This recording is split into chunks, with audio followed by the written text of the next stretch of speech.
பாஜகவை சேர்ந்த நடிகை ஜெயலட்சுமி வந்து கவிஞர் ஸ்நேகன் மீது ஒரு வழக்கு தொடர்ந்திருந்தாங்க. என்ஜிஓவை ஸ்நேகன் அவர்கள் 2015 பதிவு செய்யப்பட்டு பொதுமக்களிடம் நிதி வசூல் செய்யலாம் சோஷியல் காஸ்ட்காக ஸ்நேகம் ஃபவுண்டேஷன் தனக்கு சொந்தமானது அப்படின்னு சொல்லிட்டு பொதுமக்களிடம் நிதி வசூல் செஞ்சுட்டு இருக்காங்க அப்படின்னு சொல்லி ஒரு லீகல் நோட்டீஸ் அனுப்புறாங்க. அந்த விலாசத்தில் அது போன்ற நிறுவனமே இல்லை.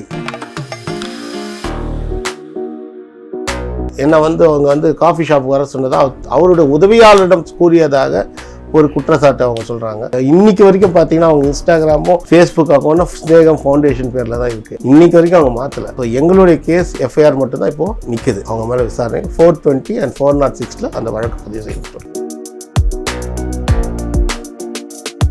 அப்போ அவங்க அந்த ஃபவுண்டேஷன் அந்த பேரை உபயோகப்படுத்திட்டு அவங்க உண்மையிலேயே நல்ல காரியங்களை தான் பண்றாங்களா இல்ல அவருடைய என்ஜிஓ யூஸ் பண்ணி நீங்க செய்யும் ஒரு செயல் பொதுமக்களை திசை திருப்பதாக இருக்கும். 420 கேஸ் பொதுமக்களை நீங்க ஏமாத்திட்டு இருக்கீங்க. உங்களுடைய ஃபவுண்டேஷன் பேர்ல நீங்க என்ன வேணாலும் பண்ணிக்கோங்க. கண்டிப்பாக சார்ஜ் ஷீட் ஃபைல் செய்யப்படும். அவர்கள் மீது சட்டப்படி நடவடிக்கை எடுக்கப்படும்.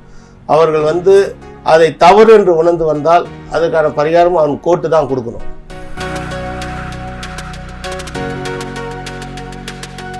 விசில் நேயர்களுக்கு வணக்கம். நான் ஐஸ்வர்யா சுகுமாரன். இன்றைய நேர்காணல்ல சென்னை உயர்நீதிமன்றம் வழக்கறிஞர் லயன் ஸ்ரீதர் அவர்கள் நம்ம கூட இருக்கிறாரு. சார் வணக்கம். வணக்கம்.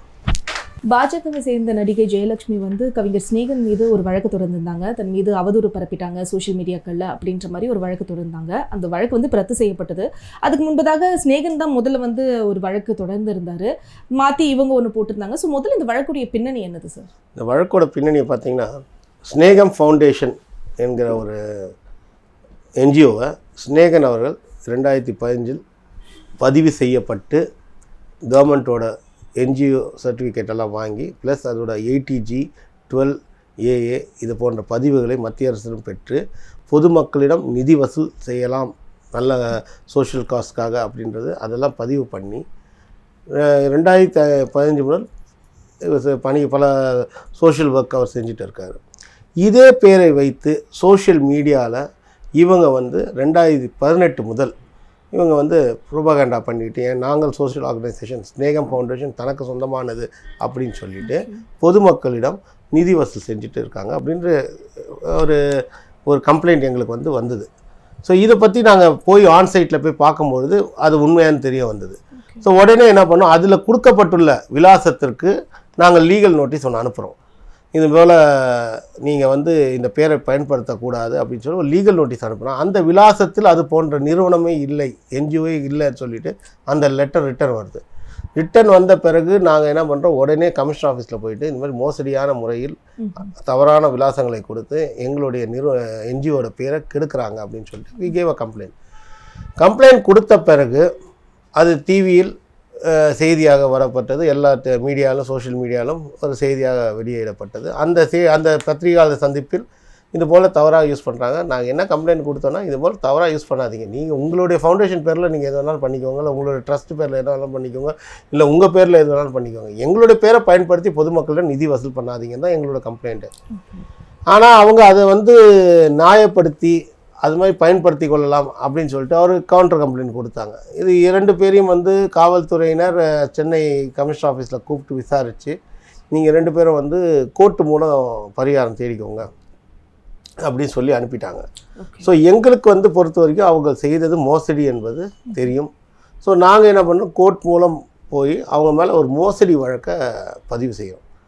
இப்போ இவங்களை பொறுத்த வரைக்கும் இவங்களால் எந்த ஒரு வழக்கும் எங்கள் மேலே பதிவு செய்ய முடியும். ஏன்னா எங்களுடைய பேரை தவறாக யூஸ் பண்ணுறாங்க. அதை தடுப்பதற்கான எல்லா முயற்சியும் நாங்கள் எடுக்கிறதுக்கு எல்லா உரிமையும் இருக்குது. நாங்கள் எடுக்கும் பொழுது எங்களுக்கு ஏதாவது தீங்கு விளைவிக்கணும், எங்கள் பேரை கெடுக்கணும் அப்படின்னு சொல்லிட்டு என்ன பண்ணுறாங்க, அவங்களுக்கு அகேன்ஸ்டாக நாங்கள் சோஷியல் மீடியா தவறான தகவலை பரப்பிட்டோன்னு சொல்லிட்டு ஸ்நேகன் மீது அவர்கள் ஒரு வழக்கை பதிவு செய்கிறாங்க.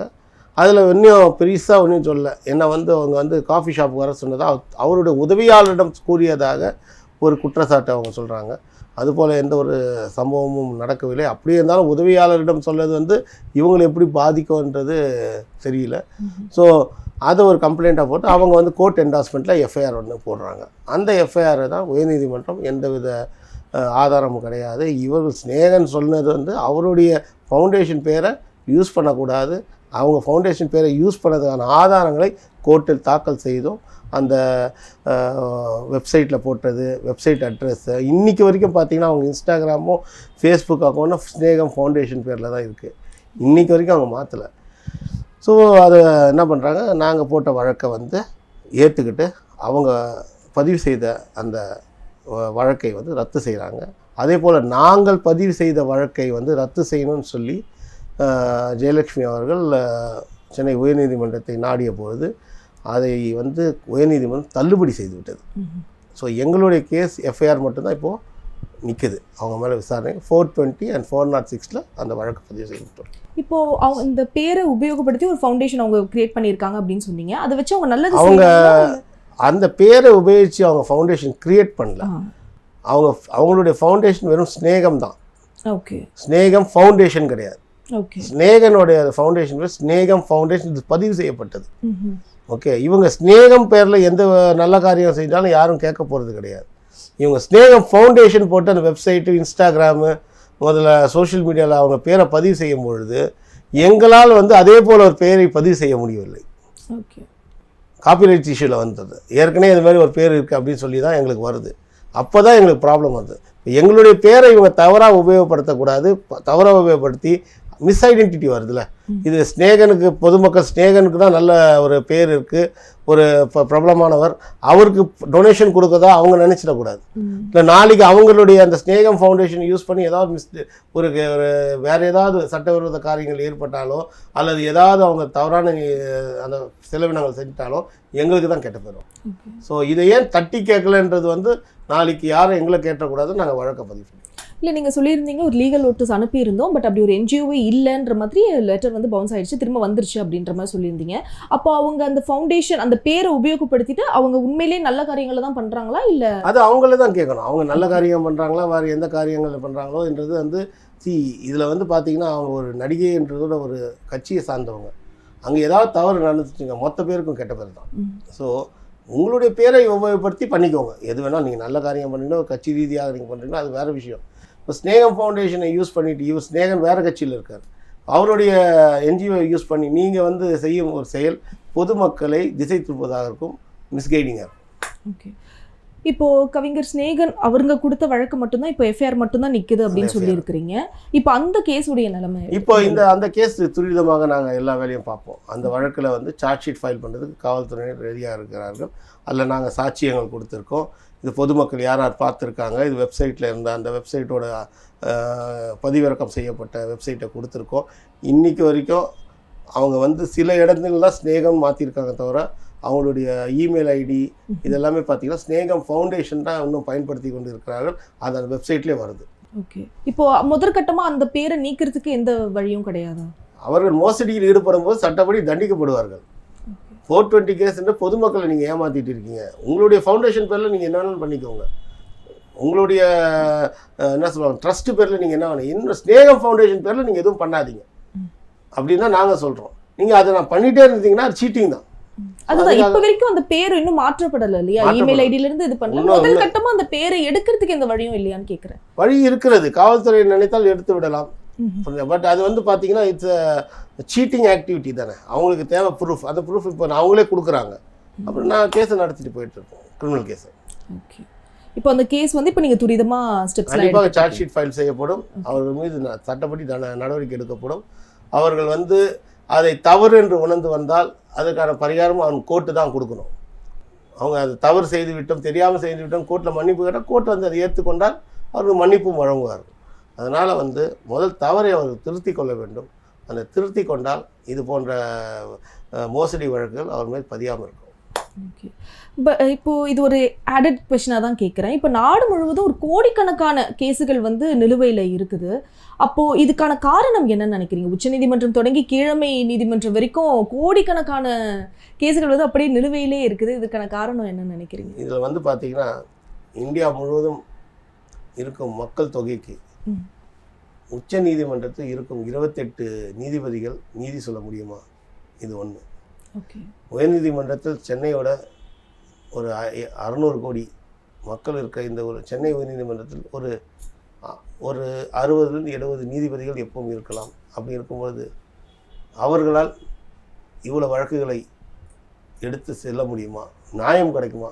நீங்கள் பார்த்தீங்கன்னா ஒரு நீதிமன்றம் முன்பும் பார்த்தீங்கன்னா கிட்டத்தட்ட 100 வழக்குகள் பட்டியலிடப்படுகிறது. 100 வழக்குகள் பட்டியலிடும் பொழுது ஒரு வழக்கு 5 நிமிடம் கொடுத்தால் கூட 1 மணி நேரத்திற்கு 12 கேஸ் தான் பார்க்க முடியும். அப்படி அந்த நீதிபதி 5 மணி நேரமோ 6 மணி நேரம் வேலை செஞ்சால் கூட 60 வழக்குக்கு மேலே அவங்கள பார்க்க முடியாது. அப்படி இருக்கும்போது இந்தியா முழுவதும் வழங்கக்கூடிய நீதிமன்றங்கள் வழங்கக்கூடிய தீர்ப்புகளை 28 ஜட்ஜுகள் உச்ச நீதிமன்றத்தில் உட்கார்ந்து ஆராயும் பொழுது அங்கே நேரமின்மை இருக்கும். அது சரியான நீதிபதி கிட்ட சென்றால் வழக்கு நல்லா இருக்கும். அதே போல் மக்களுக்கு உச்ச நீதிமன்றத்தில் சென்று வழக்காடுவதற்கான பணமும் வசதியும் கிடையாது. இன்றைக்கி இருக்க காலகட்டத்தில் இலவச சட்ட உதவின்னு சொல்லுவாங்க. அந்த குவாலிட்டி கிடைக்குமா அப்படின்னு பார்த்தீங்கன்னா இலவச சட்ட உதவியில் கிடைக்காது. ப்ராக்டிக்கலாக பார்த்தீங்கன்னா கிடைக்காது. உண்மை அதுதான். இது கிரவுண்ட் லெவல் உண்மை இதுதான். அதே மாதிரி தான் கிராமத்தில் இருக்க மக்களுக்கு எட்டாக்கனி தான் சென்னை உயர்நீதிமன்றமும் மதுரை உயர்நீதிமன்றமும். அவங்களுக்கு நியாயம் கிடைக்க வேண்டும், பணம் அதிகமான செலவு இருக்குது. அதே போல் அவர்களும் லீகல் எய்ட் மூலம் வந்தாலும் அவங்களுக்கு நியாயம் கிடைக்குமானால் கண்டிப்பாக அந்த நேரமின்மை அதிகமான நீதிபதிகள் இந்த நாட்டிற்கு வேண்டும். அந்த திறமையான நீதிபதிகளும் வேண்டும். திறமையும் நேர்மையும் 2 கலந்த நீதிபதிகள் அதிகமானால் வழக்குகள் துரிதமாக விசாரிக்கும். ஆனால் சென்னை உயர்நீதிமன்றம், குறிப்பாக தமிழ்நாட்டில் இருக்கிற உயர்நீதிமன்றம் 114% கேஸுகள் எல்லாம் முடிச்சிருக்கு அப்படின்ற ஒரு சாதனையும் படைச்சிருக்கு. அதை எப்படி பார்க்குறீங்க? கண்டிப்பாக சாதனை என்று சொல்லக்கூடாது. அவர்கள் துரிதமாகவும் திறமையாகவும் வேலை செய்தார்கள் அப்படின்னு தான் நம்ம எடுத்துக்கணும்.